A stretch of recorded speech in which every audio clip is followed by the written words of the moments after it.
Trying not to be redundant, I will say that I do agree with both Mayor Policina and Mayor Lombardi that something needs to be done.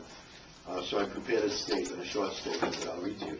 The City of East Providence, although in theory would like to, is no longer able to continue to help the City of Providence with EMS mutual aid services without any monetary reciprocation.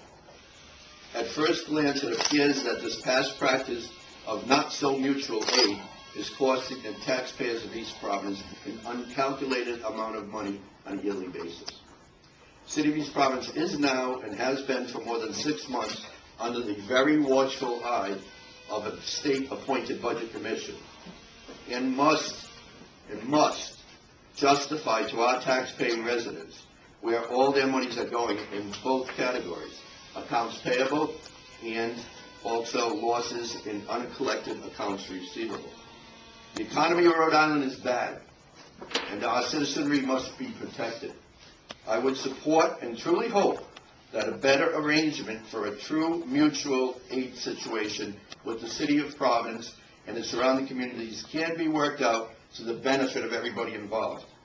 Fire Chief Joseph Kluznik of the City of East Providence is here with me and has some facts and figures of more detail on the number of responders going to Providence as opposed to the number being sent from Providence. However, last year, I looked it up, we had 562, this is EMS only, 562 responses to Providence, 44 back to East Providence of mutual aid. So I will end my statement with that, and I'm here for any questions that we get. Thank you, Mayor. Just one last, I wanted to mention some of the numbers that I know we calculated. There are a couple of cities that are not here. I can't speak for them, but I can tell you that when you look at the City of East Providence's numbers, 562, we're at 553. Joe's at close to 500. I understand the City of Cranston responded to the City of Providence some 860 times. And if I believe the City of Pawtucket was somewhere around 300 or 400. So when you look at those numbers, I think it's clear that the city needs to address it, and I think the only answer is you need to compensate the neighboring communities, or you need to think about adding a couple additional rescues to your fleet. You know, one of the things too, as I said, we had agreed a $500 fee really is a flat fee, and all we're asking is if they would reimburse us, providing we didn't get compensated, obviously. So if an insurance company or Medicare paid, say, $300, and the bill would say $1,200 or $1,300, then just give us the other $200. All we're looking for is to at least, and it's not even break even because technically we're losing money, but at least with a small fee, I think it helps us a little bit. I think it's more palatable with a small fee. So that's why we came up with a $500 fee, only for the ones that we're not reimbursed for. Now, if we're reimbursed, that's a different story. But as I said, this has come to the point where we're actually losing money, and it's costing the town of Johnston, and the taxpayers money to provide service for the Providence Fire Department, and we can no longer do that. So, as I said, we're going to be sitting down with them. You know, we are men of our word. We did say 30 days, and the reason why we have you here today is because rumors were swelling that we were going to shut them off. I got a call last week from Commissioner Perry. I heard you're going to stop sending rescues here Monday night at 6 o'clock. I said, you know, stay out of the coffee shops. No, that's not true. But, you know, I'm a person of my word. I may be a lot of things, but I'm a person of my word, as well as my two colleagues to my left and to my right. We're going to look at the 30 days. We're going to go back and meet with them again, and then we'll make our determination on what we're going to do. It's just, as I said before, it's cost prohibitive now. And this is rescue service only. EMS, emergency medical services, has nothing to do with fire.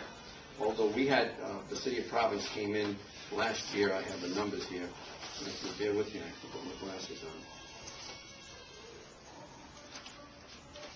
I mean, last year, Johnston engine and ladder truck to Providence went 4 times, and Providence engine and ladder truck to Johnston came here 4 times. So that's a wash.